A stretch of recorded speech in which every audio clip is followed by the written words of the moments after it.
for a noble cause that is very close to our heart, the launching of two critical plans, namely South Sudan Durable Solution Strategy and Plan of Action for Refugees, Internally Displaced Persons, Return and Host Community, and South Sudan Action Plan on Return, Reintegration and Recovery, Achieving Durable Solution 2024 to 2028. It is my honor and pleasure to see representatives from donors, representatives from UN agencies, NGOs,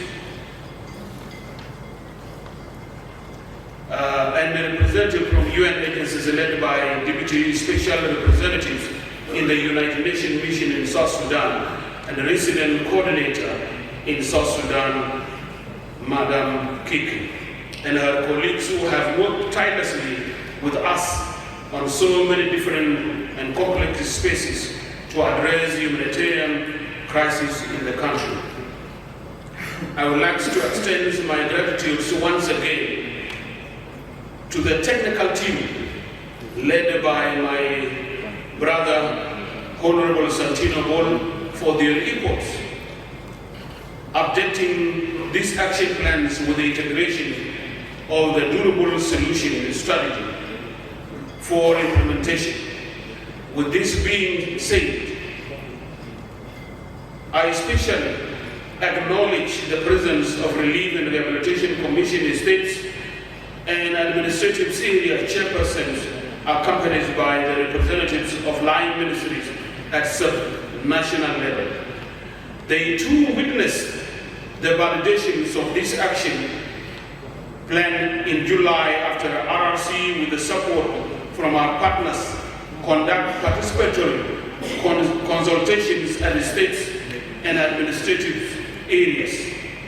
The process involved local authority, development, and humanitarian actors, national and international organizations, and the communities. More than 480 personnel participated in these consultations, and the received comments were consolidated into this document that we are launching today. I want to acknowledge the support of UNMIS, UNHCR, UNDP, and IOM for their commitment to make sure these documents we are launching today. On the Relief and Rehabilitation Commission side, I wish to dedicate my gratitude to all the leaders present here today.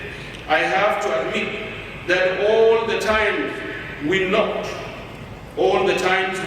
at your doors for consultation, advice, or commitment, you are always available and respond positively to us. That is a remarkable leadership.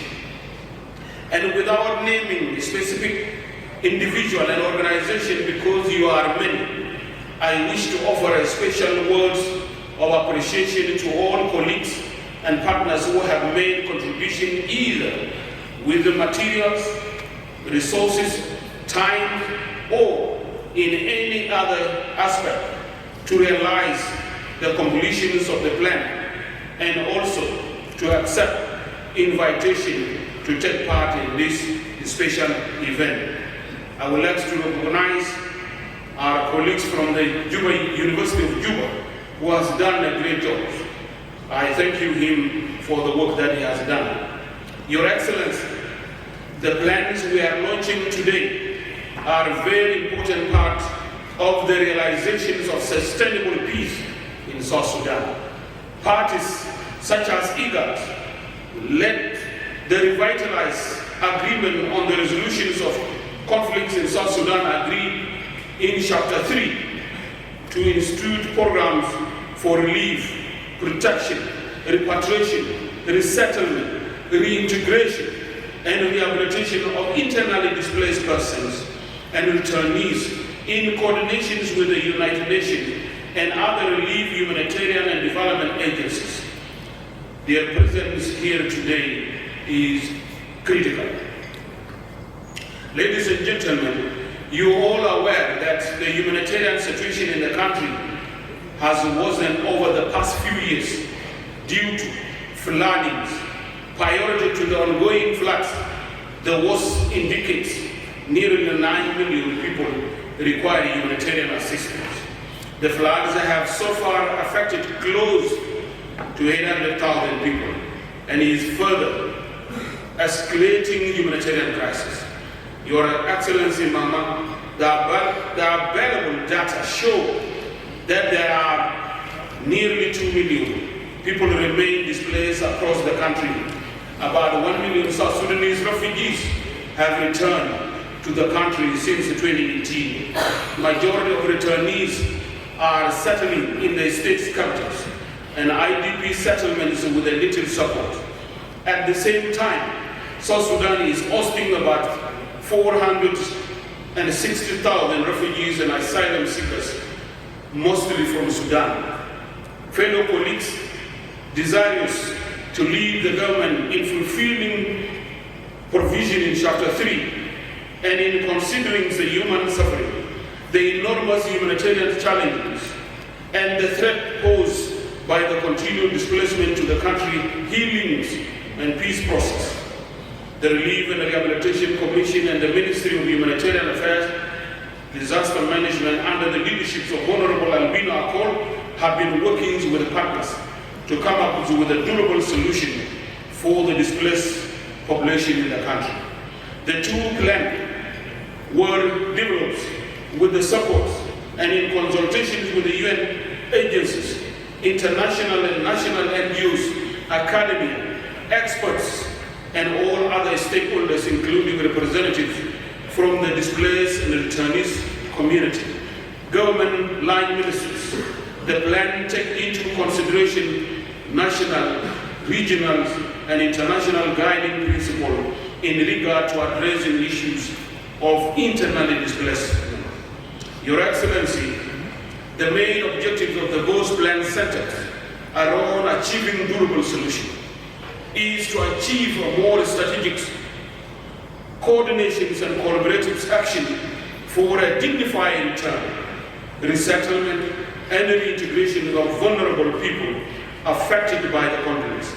The two plans further propose active participation of the affected population in decision-making process in all stages of implementation to build trust and confidence. Dear guests, with the completion of these two plans, the ball is now set to roll with tangible, result-based action. It is our shared responsibility to implement the plan. In my interactions with the displaced community across the country, I can categorically inform this event that the majority of them are ready to take available opportunity to return and begin a new life. Your Excellency, as we launch this action plan, I would like to make a few recommendations for action in moving the process forward. Number one, operational the National Technical Committee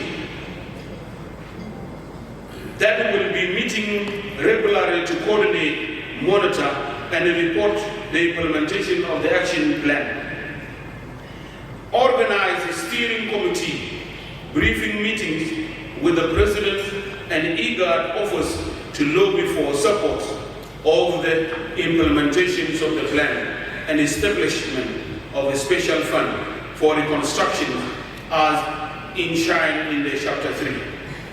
Facilitate consultatives workshop for all line ministers on their respective roles and responsibility in the implementations of 3Rs plan.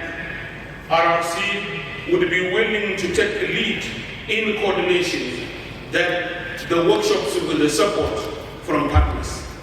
Organize a consultative conference with the development partners, foreign missions, donors, community in Juba to share and advocate for support of the plan. Collaborates with organizations operating in conflict-affected states to launch a mass civic education and awareness creation on RR among the IDPs, returnees, and host communities. Your Excellency, safe and dignified movement is essential for return, resettlement, and reintegration of returnees and IDPs back to their original homes or a location of their choice. I am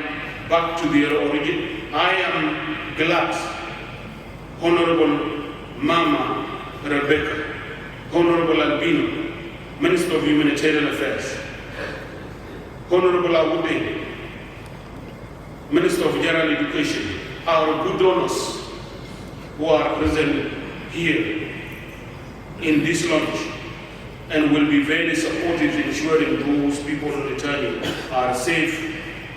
Early this discussion prospects of 5 days conference for senior officials from security sector to collaborate and play a role during the implementation of the plan. Lastly, Your Excellency, together with Honorable Albina Akol, I believe you are aware that there is a pending protection and assistance to internally displaced person bill 2019. In the National Assembly, the bill seeks to domesticate the 2009 Kampala Convention, as well as the 1998 Guiding Principle on internally displacement to make them applicable in South Sudan. Enacting this law will enhance protection for IDPs and doubles government effort toward ending the current displacement situation. Ladies and gentlemen, I want to conclude by thanking you all for your commitment